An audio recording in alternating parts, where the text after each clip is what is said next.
Olá, boa tarde, Olá, quase boa noite. Boa tarde, Joed, doutor Joed. Estamos aqui mais uma vez nesse bate-papo.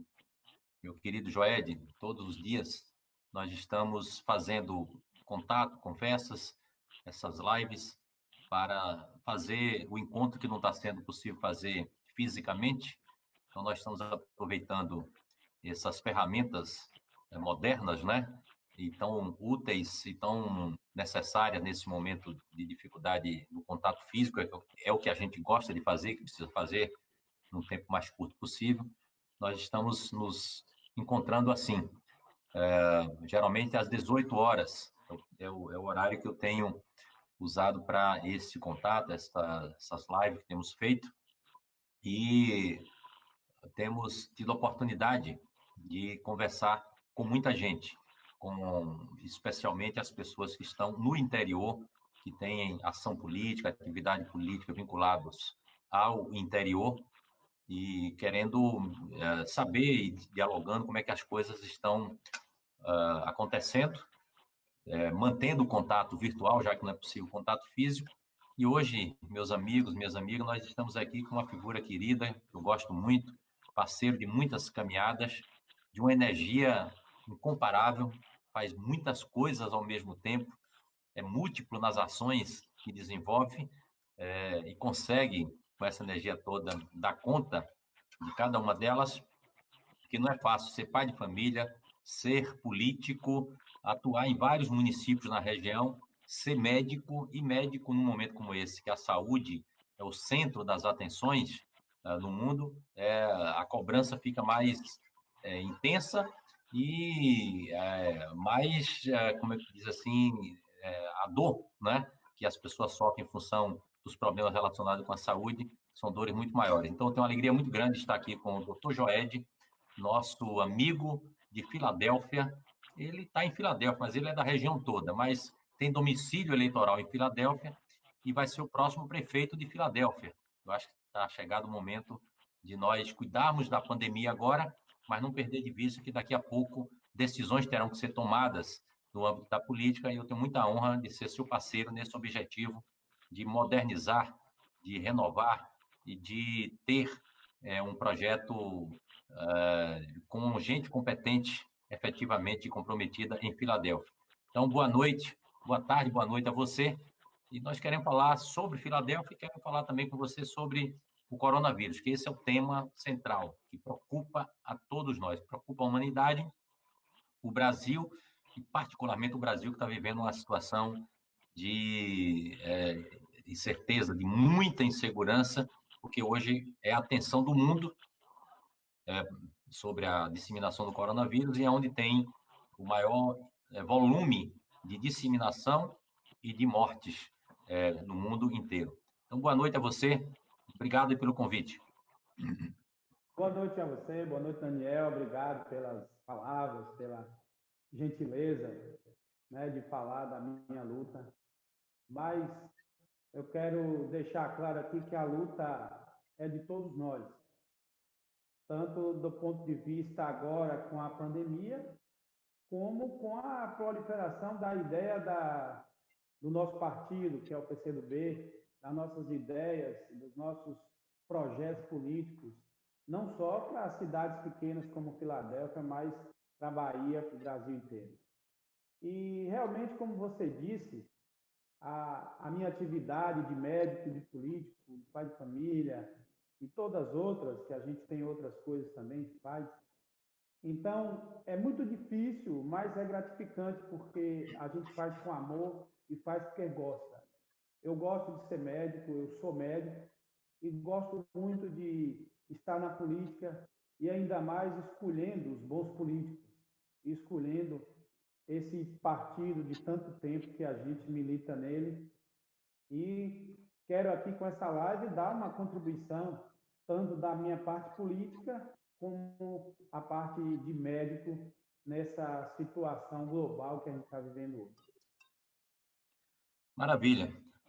Joed, já tem aqui algumas pessoas acompanhando, Osmário, Ana Cunha, o Bruno, né? Bruno é aí de Bonfim, seu amigo.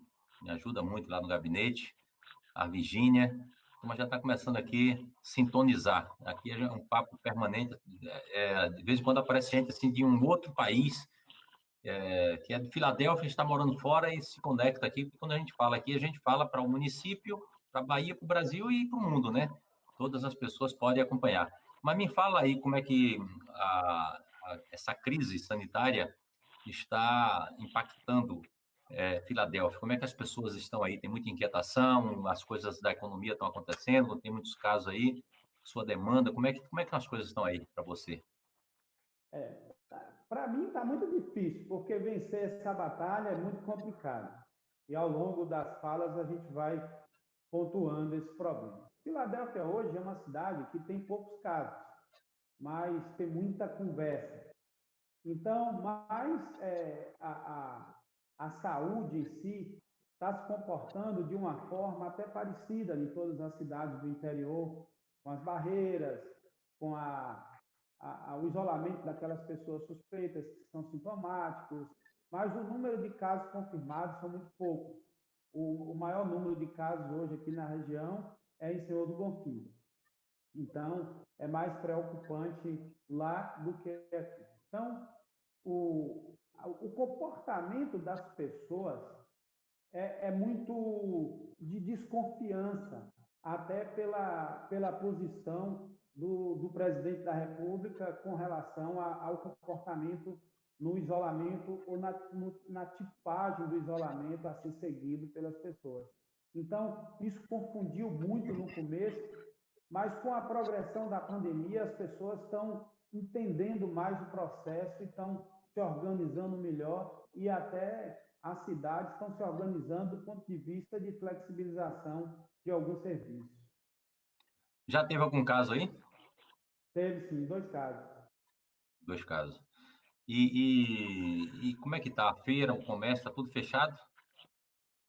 No primeiro momento da pandemia, foi realmente uma confusão muito grande, até pelo próprio desconhecimento da população e a dificuldade de fazer essas pessoas entenderem o processo.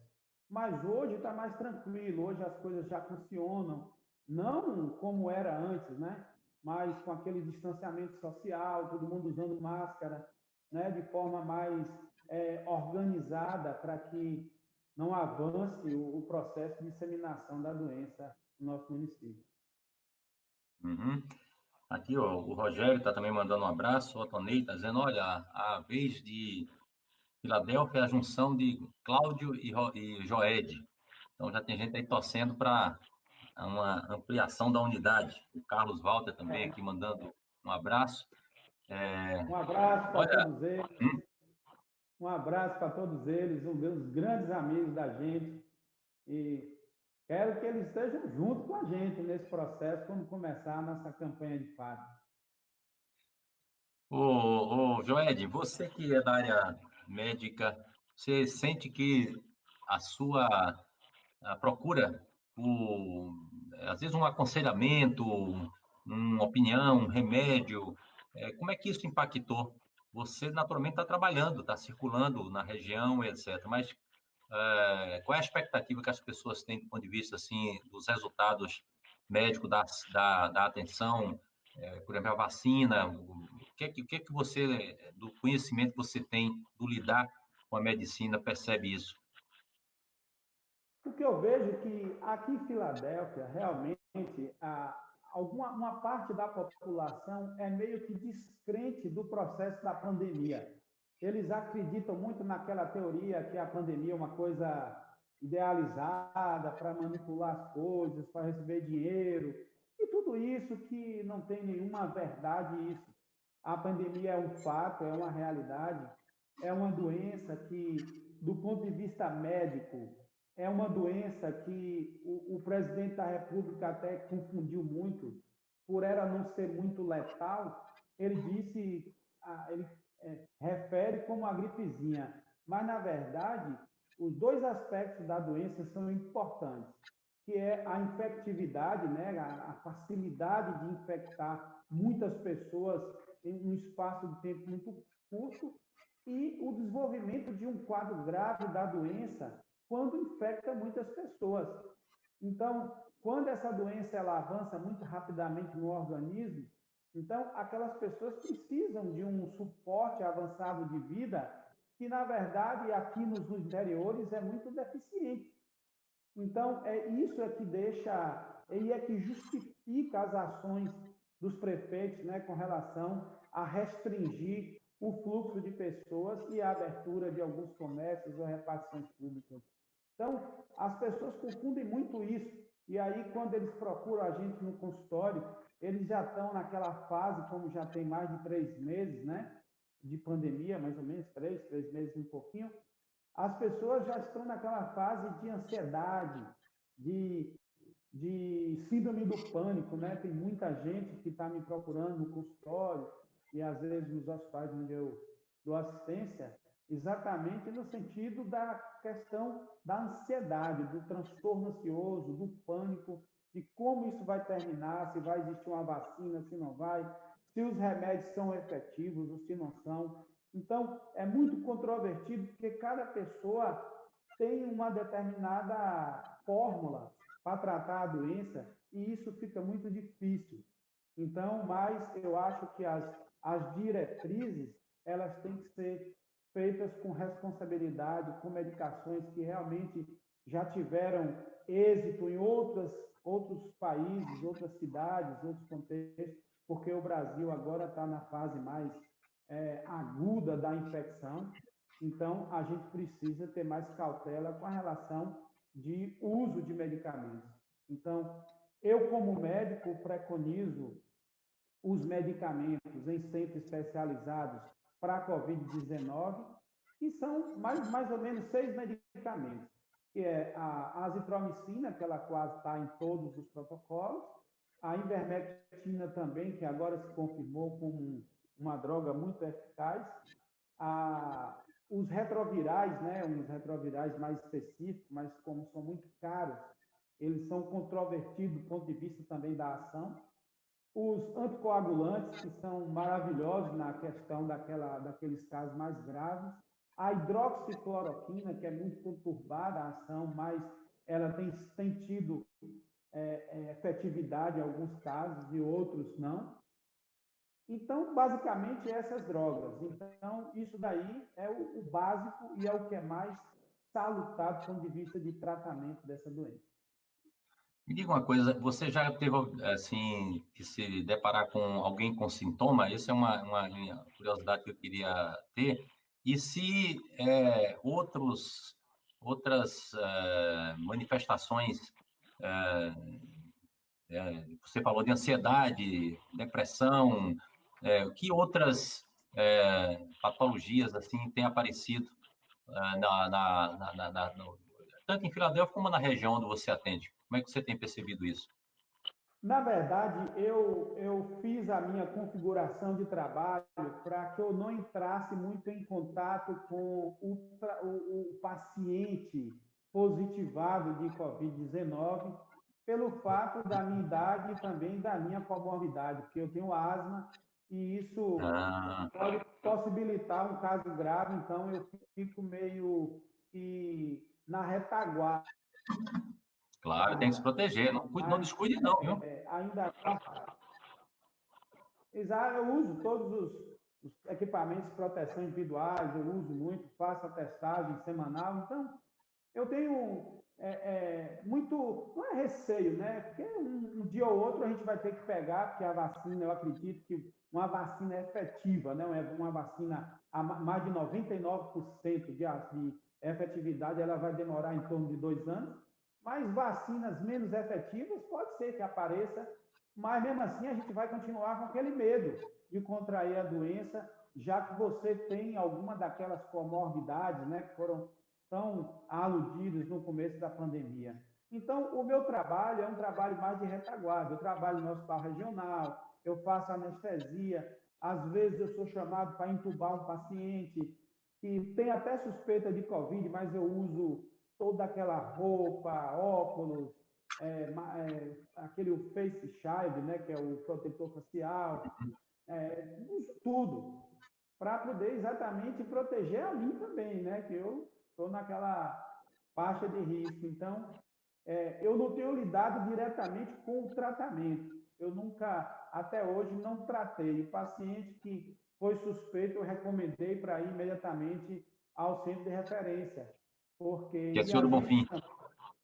que É é senhor do Senhor Bonfim, do né? Bonfim, Senhor do Bonfim, lá no segundo centro, a prefeitura fez um centro especializado com médicos mais novos, né, de idade, que são médicos que não têm nenhuma comorbidade, e graças a Deus, em Bonfim, tem tido uma resposta muito positiva com alguns tratamentos, e não tem ninguém grave no momento. Pois é, é bom você colocar essas coisas, porque a gente tem dito sempre que não tem remédio ainda, não tem vacina, e tem muita gente que fica achando isso, achando aquilo.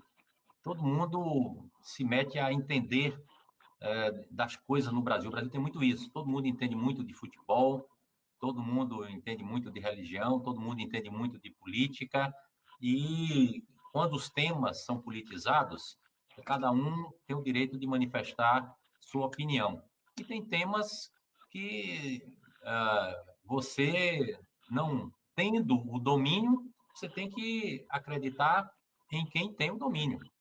A ciência tem que estar no comando das coisas que são científicas, né? Eu digo sempre isso. As pessoas podem achar muita coisa, mas nesse campo aí tem já vários experimentos científicos. Todas as pandemias que aconteceram na humanidade, o remédio imediato foi o isolamento. Onde se fez o isolamento social para evitar a disseminação, se teve melhores resultados, né? Isso é a recomendação científica, técnica, e não faz parte do debate se é de centro, se é de direita, se é de... Não pode fazer parte disso, né? E não adianta a gente ficar achando isso ou achando aquilo.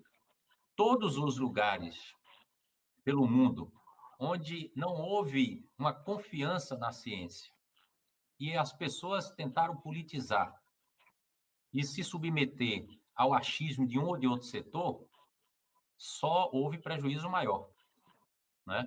Essa pandemia realmente ela é maior, mais grave do que tudo que já aconteceu na humanidade. Não teve nenhum acontecimento na humanidade que tenha afetado de forma tão abrangente como esta pandemia. Nunca, né? Todos os países que tenha tido um tombo na economia tão grande, um impacto na vida de todo mundo, né?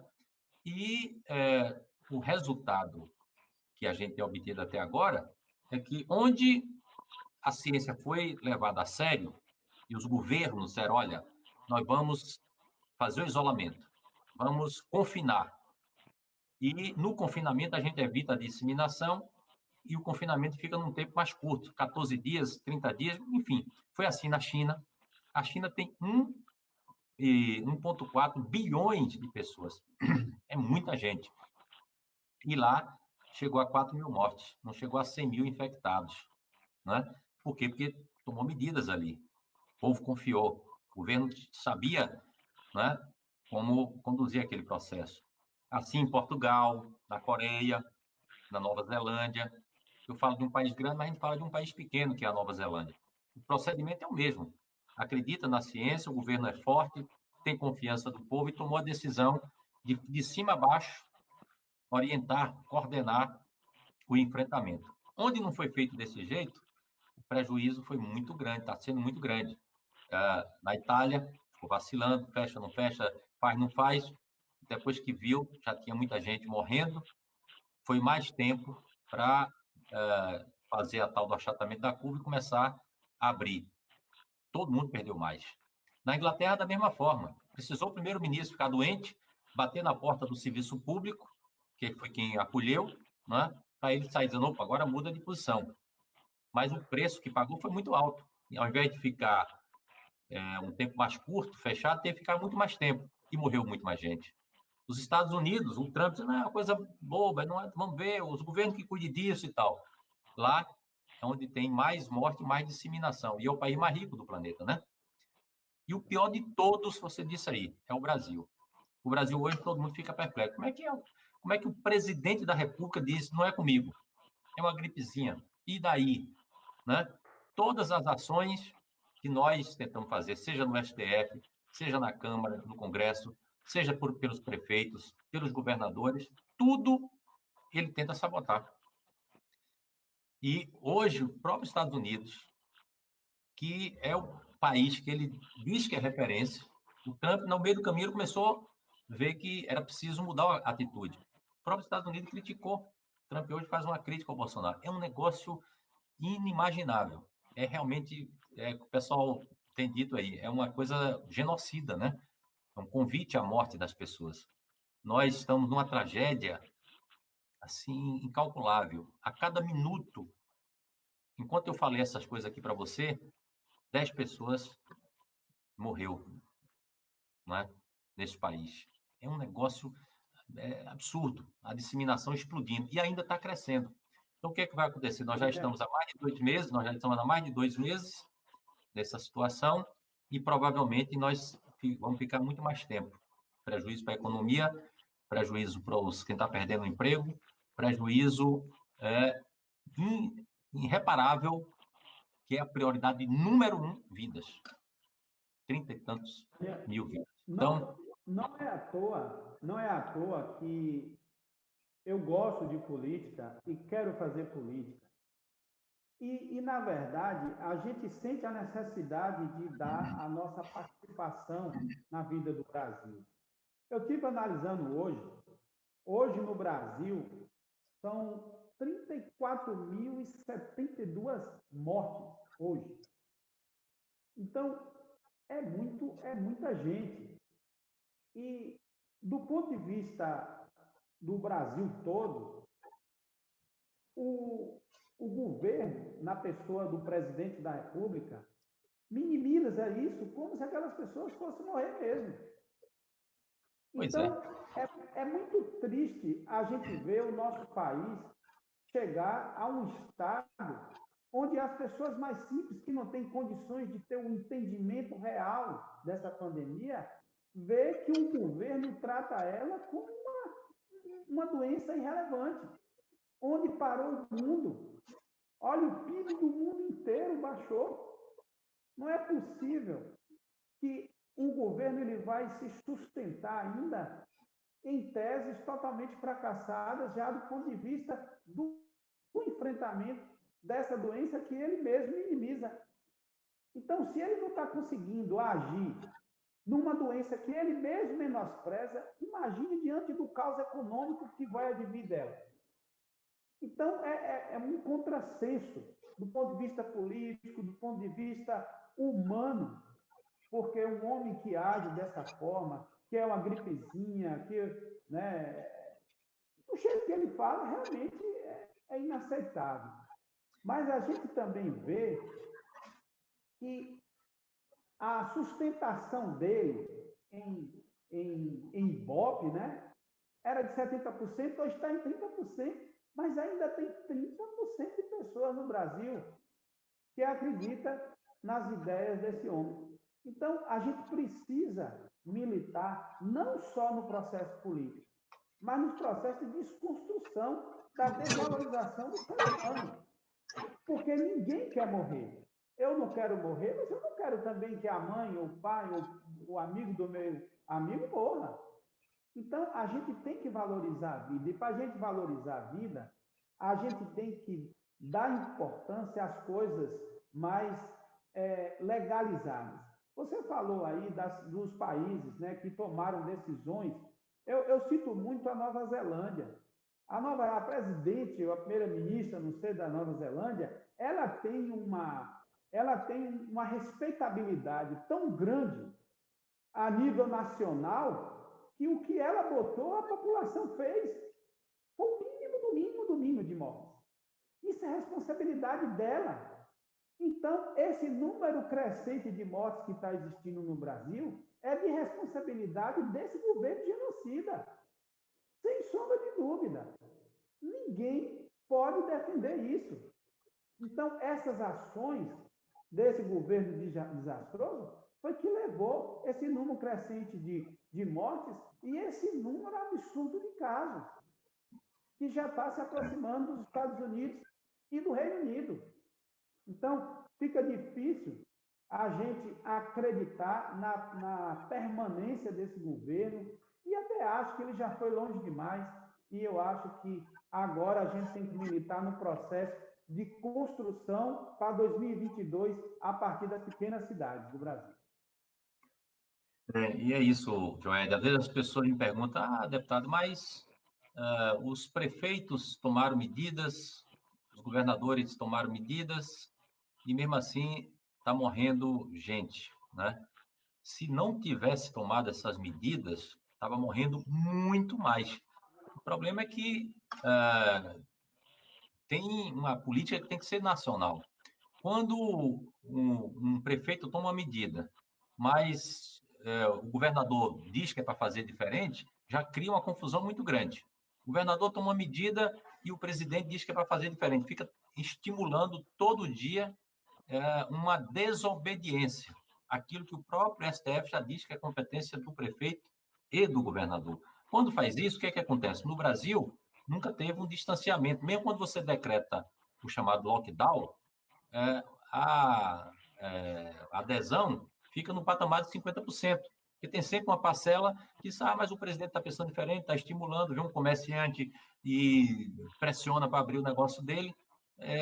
Ou seja, você passa a não ter uma coordenação, não ter essa confiança que você citou que tem na Nova Zelândia, que tem na China, que as pessoas podem dizer, a Nova Zelândia é facinho, porque tem um país de 4 milhões de habitantes, mas a China de 1 bilhão e 400 mil. Então, o problema não é o tamanho do país, o problema é qual é o grau de consciência, qual é a confiança que tem no governo e a convicção de que está tomando as medidas corretas. Né? Então, não é porque a posição dos governadores não devia ter sido feita e não produziu resultado. Está produzindo resultado, sim. Se não fosse isso, nós já estávamos numa tragédia sem precedente. O próprio presidente Trump, que tentou no primeiro momento fazer igual o Bolsonaro aqui, né? Hoje ele reconheceu dizendo o seguinte: se não fossem as medidas de fechamento do país, nós tínhamos, ele falou, entre 1 milhão a 2,5 milhões de mais mortes. Então, ele agora está querendo atribuir a si a responsabilidade de ter poupado vida, quando ele também criou problema lá na frente. O Bolsonaro parece que é coisa que alguns dizem, é psicopata, né? Ele não percebe certas coisas, né? E fica insistindo. Todo dia ele insiste na mesma direção. Só compra briga com todo mundo. Ele amanhece pensando em quem é que vai brigar. Nós não podemos ter essa irresponsabilidade. Então, o Congresso tem feito muita coisa. O Congresso fez a renda mínima, esses R$ 600. Nós sabemos que ela não pode encerrar em 3 prestações. Aí ele que queria a renda mínima só de R$ 200, nós botamos em 600. Agora ele já anunciou hoje que talvez precise botar mais 2 meses.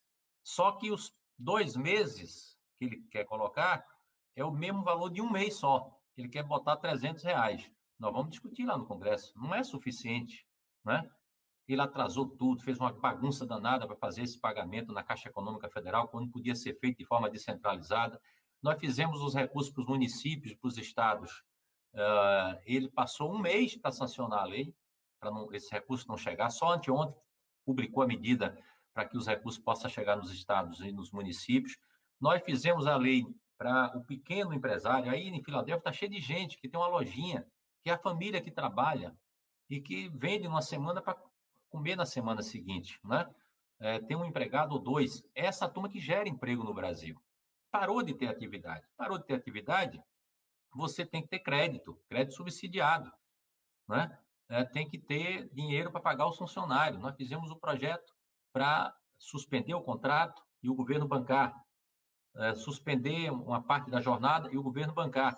Ele também não sanciona, demora, o crédito não chega, não regulamenta para o Banco do Brasil fazer o pagamento. Quer dizer, é uma sabotagem atrás da outra.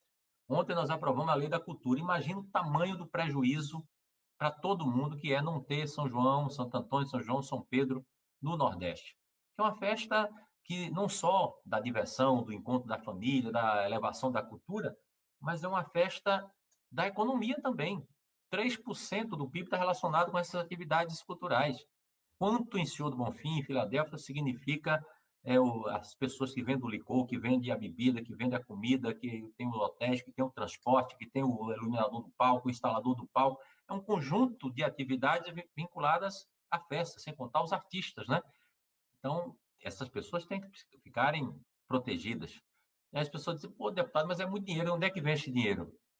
Vem do nosso, da nossa contribuição. Quem é que recolhe os tributos para a União? Nós todos. E a União administra. O município não tem como emitir título, não tem como emitir moeda, não tem como usar o caixa único do Tesouro, né? Só quem pode fazer isso é a União. É uma reserva que é para essas coisas. Tem dinheiro. Todos os países estão falando. A Nova Zelândia gastou mais de 5% do PIB para fazer isso que fez aí. A China chegou a 8%. Não é? Os países ricos no patamar de 7%. O Brasil não chega a 2%. Não quer gastar. Sabotar, sabotar, sabotar. Não sei o que está na cabeça. Depois ele vai dizer, a culpa não foi minha. Eu queria abrir o comércio. Se abrir o comércio, morre mais gente. E demora mais tempo. Então, nós temos que realmente compreender isso e atuar, né? Conscientizar as pessoas. Acho que desligou seu som. Pronto. Então, Joel, eu estava aqui ganhando tempo e dizendo que nós queríamos falar sobre a eleição, dizendo que você é candidato à eleição, que é o meu candidato. Nós estamos empenhados, eu, o Bobô, um grupo grande, um grupo de líderes, e queria que você falasse um pouco como é que está isso. Fico muito feliz com essa construção que você está fazendo aí e como é que está isso. Vai ter eleição, a eleição pode ser adiada para o final de novembro, mas vai ter esse ano em que nós temos que estarmos atentos. Então, você falar um pouco sobre isso. A construção da política, né, da conformação de um grupo político, você sabe que é muito difícil. Mas a gente conseguiu fazer uma boa arrumação em Filadélfia, com um grupo bom, né, de pessoas que realmente querem fazer a mudança de verdade em Filadélfia. E a gente está lá com 3 partidos, estamos com 17 candidatos, pré-candidatos a vereadores, e nós temos um pré-candidato a vice do outro partido, que é o PSOL. Temos o PSB e o PCdoB. Então, nessa construção, a gente fez uma arrumação onde temos pessoas que realmente querem a renovação que Filadélfia precisa para enfrentar todas as questões, não só dessa pandemia que está nos afligindo hoje, mas no todo o processo, a gente precisa de bons políticos.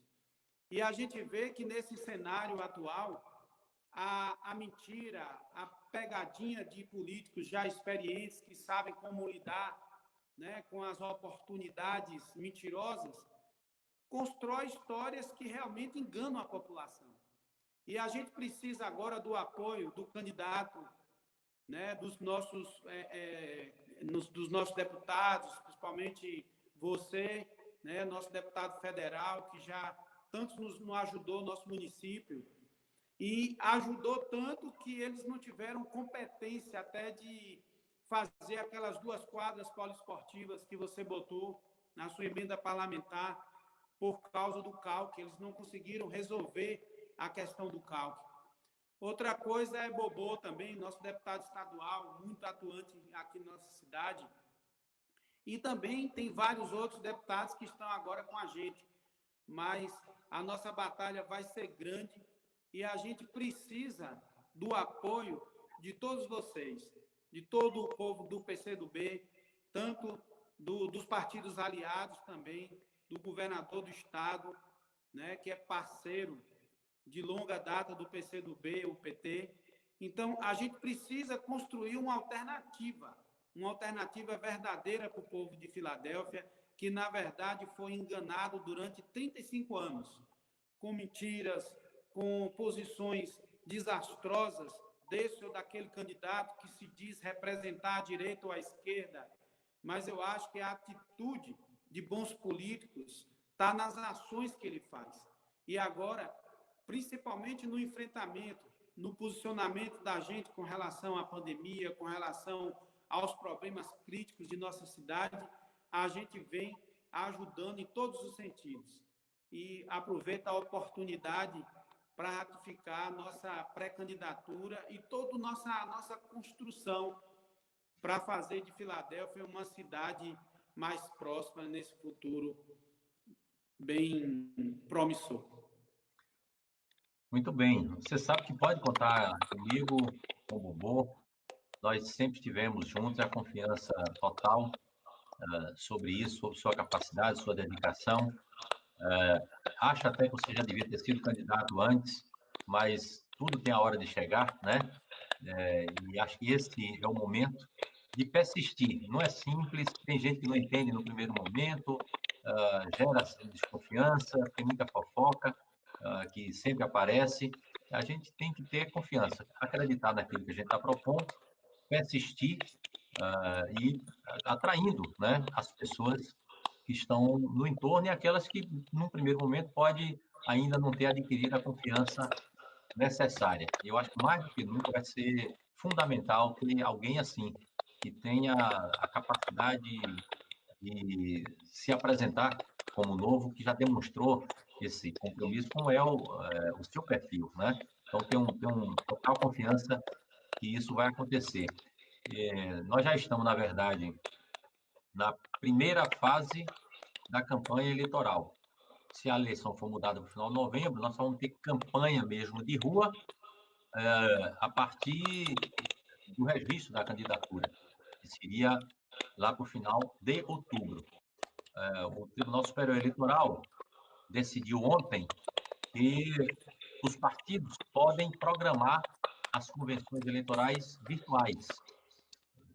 Só a eleição poderia ser estendida um pouco para frente para ter a oportunidade de contato direto e tal, né? Mas até lá os prazos estariam mantidos. No entanto, a campanha deve ser feita, pode ser feita. Aqui o instrumento de campanha hoje é esse. As redes sociais, a internet, ela já tem sido o principal instrumento de encontro das pessoas, de disseminação de ideias. Tem muita coisa ruim, muita mentira. A gente tem que aprender a selecionar o que é verdade, o que é mentira, né? O que é o chamado fake, né? Tem muito.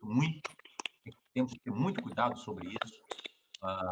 Agora, temos que saber usar, conversar, fazer grupos, marcar as reuniões com os apoiadores, com os candidatos a vereadores, enfim, isso tudo é absolutamente necessário. E daqui até a data da eleição, essa vai ser a principal ferramenta. Falar as coisas, falar a verdade, ter esse contato. Então, eu queria que você falasse como é que está isso aí, né? Eu sei que você sabe lidar com essa ferramenta, mas talvez tenha que aprimorar, viu? Botar gente, às vezes tem uns meninos assim, jovens, que já nasceu sabendo lidar com isso e que pode, estando perto, ajudar muito, viu? É Como é que você está verdade. fazendo isso aí? Eu pedi ajuda à minha filha, mas ela teve que estudar para uma prova e fazer uma prova, então realmente complicado. A ferramenta atual da política, eu acho que é muito democrática, a ferramenta das mídias digitais, e a gente sabe que a gente pode usar com responsabilidade. Mas também a gente sabe que essa política atual, a última política de presidente, ela foi modificada o seu resultado em função de fake news. A gente sabe disso. E a ação de informações erradas construíram esse cenário absurdo de um presidente completamente incapaz e de alguns governadores também do mesmo naipe. Então, a gente precisa alinhar o desejo de mudança, o desejo de fazer a nossa região melhorar, prosperar com bons políticos e deixar essa mentira, essa enganação, né, morrer junto com a derrota deles. Então, a gente precisa, Daniel, do alinhamento do seu poder político, de sua grande capacidade de aglutinar bons políticos para mudar Filadélfia. Filadélfia é uma cidade que tem 35 anos, Daniel, e ela vem sendo destruída do ponto de vista econômico, do ponto de vista de perspectiva, porque é uma cidade que está em franco abandono. A gente vê que Filadélfia era uma cidade que tinha 17.749 moradores a gente perdeu 548 até 2004.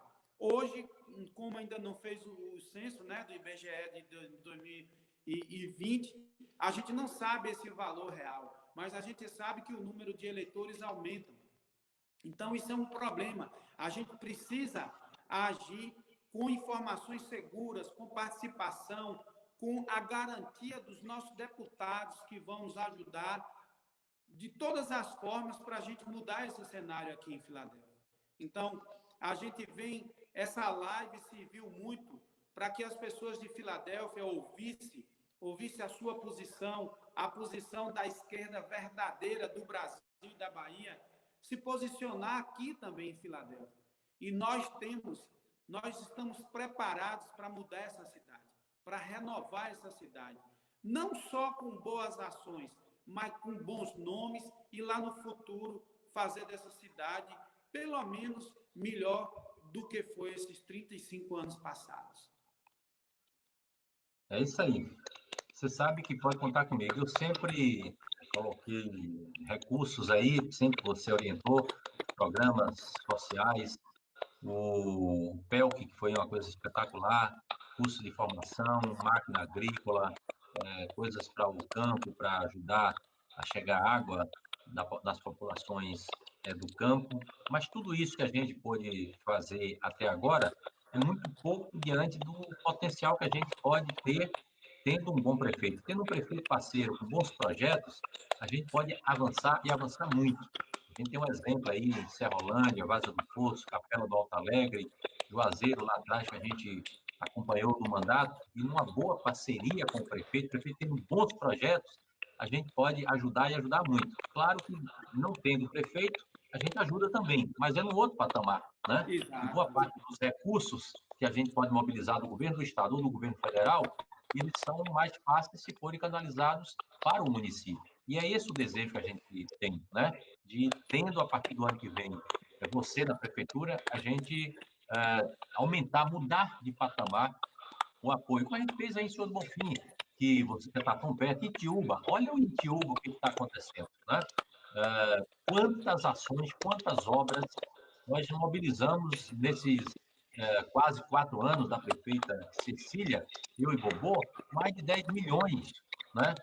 Para resolver coisas. Desde o primeiro momento, a estrada foi feita, a entrada da cidade, recursos para atividade econômica, para pesca, para frigorífico, para a área do esporte, para a área da saúde. Só na saúde agora nós temos em torno de 2 milhões, você sabe, a gente botou lá, inclusive ela está começando a reformar o hospital. Enfim, quando tem um prefeito assim e o mandato chega, as coisas mudam completamente, né?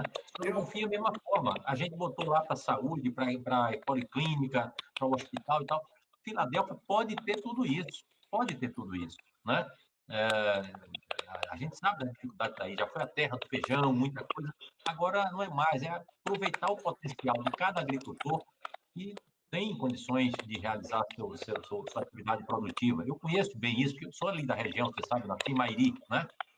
Conheço bem essa realidade. Agora, por exemplo, está chovendo muito, mas como a pandemia e os problemas de falta de apoio, o resultado que é colhido é um resultado muito pequeno. Então, pode ter certeza que nós vamos estarmos juntos nessa caminhada. Muita confiança nisso. Você ia falar?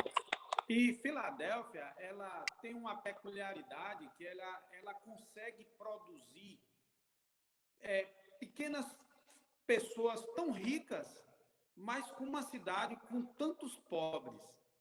E consegue se perpetuar essa engrenagem perversa, né, por tanto tempo. Então, eu agora espero que com nossas ações lá a gente consegue realmente mudar esse conceito e transformar a Filadélfia numa cidade muito melhor. Eu agradeço a oportunidade que você está nos dando de conhecer suas políticas, suas ações aqui no município e tudo que você tem feito pela nossa região. E eu acredito que essa é a oportunidade que a gente precisava para colocar o PCdoB em Filadélfia de uma maneira exemplar, de uma maneira que só o PCdoB sabe fazer. Muito bem, estamos chegando ao fim aqui. Nossa bate-papo geralmente é 1 hora, quando o bate-papo está indo muito bem, a gente passa rápido. Eu estou vendo que está chegando aqui 1 hora desse bate-papo. Eu quero te agradecer. Vi aqui a Miriam, o Neto, Cláudia, enfim, uma opção de gente interagindo, mandando aqui mensagem. O Nembo, né, que também disse, olha, como é que a gente faz para enfrentar Bolsonaro, tirar Bolsonaro, o Congresso não pode fazer alguma coisa? Nós estamos trabalhando nisso. O melhor agora seria o seguinte, o Tribunal Superior Eleitoral considerar que foi crime demais que ele já cometeu, tanto na campanha quanto agora, e caçar a chapa. Se você tirar Bolsonaro e deixar Mourão, pode não ser um bom caminho, né?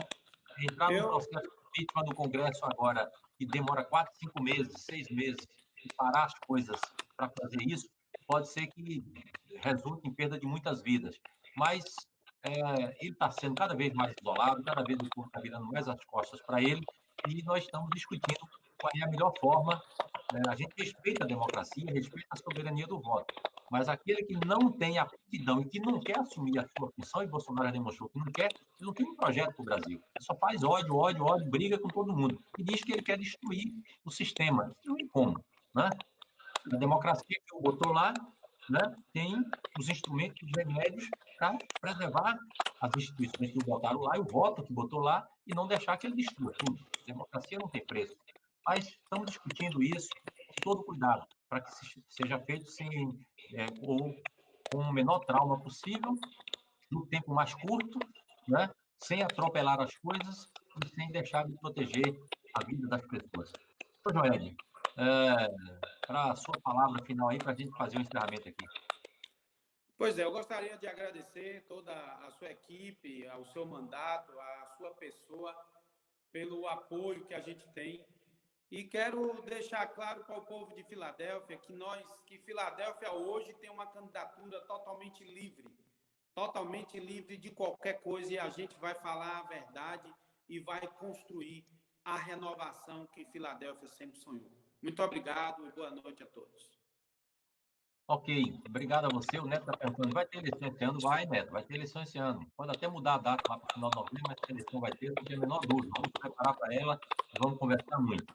Obrigado a todos os internautas que acompanharam a nossa conversa, ao Paulo, que está dando suporte sempre aí a esse contato que a gente faz para esse bate-papo todos os dias. A Márcia, que é a nossa assessora de comunicação, a todos os amigos, amigas aí de Filadélfia e da região. Confiança, fé, muita energia, solidariedade, ficar em casa para proteger a vida naquela orientação que os prefeitos estão dando, sair, usar máscara para a gente se proteger e proteger as outras pessoas. Nós vamos vencer essa batalha. Obrigado a todos. Obrigado.